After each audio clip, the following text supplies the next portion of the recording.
The sentiment's fantastic. This is really important for this local community. If you walk around the streets of Cairns at the moment, the community really own it. The Cairns Post have been running double-page wraps over the last four or 5 days, and the community's really got behind it. I think this has been a great outcome for the industry to come to such an important tourism economy in regional Australia, and I think the feedback so far has been very, very positive, and we're going to watch with interest the results over the coming week.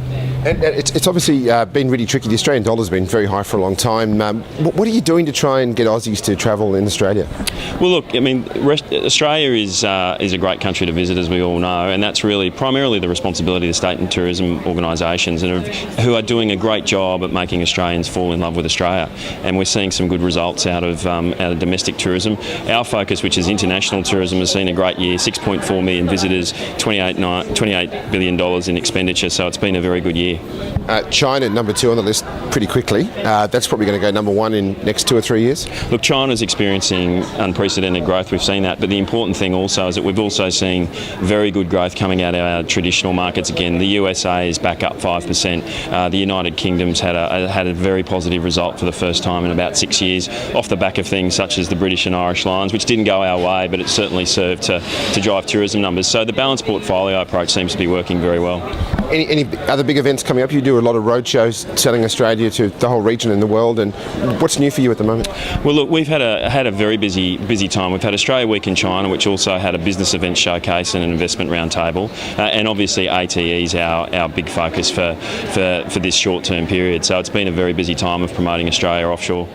Restaurant Australia, big news this week. Tell us a bit about that. Restaurant Australia's Tourism Australia's latest campaign, and it's designed purely and simply to shine a spotlight on Australia's great food and wine experiences.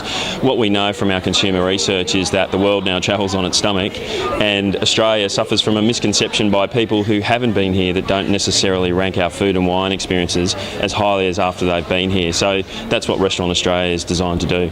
What's the message for Aussies as well, in terms of if we want to go to Western Australia or to South Australia? What's your kind of message as well? The message to Australians is that you own this campaign, and there's nothing like Australia was built around Australians telling their story about Australia. They are the best storytellers of Australian experiences and this country than anyone else. So we want them to use our social media channels, #Restaurant Australia, and importantly also the industry to use www.australia.com/Restaurant Australia to tell the world about their experiences in food and wine, which we'll then use Restaurant Australia as the platform to take forward on.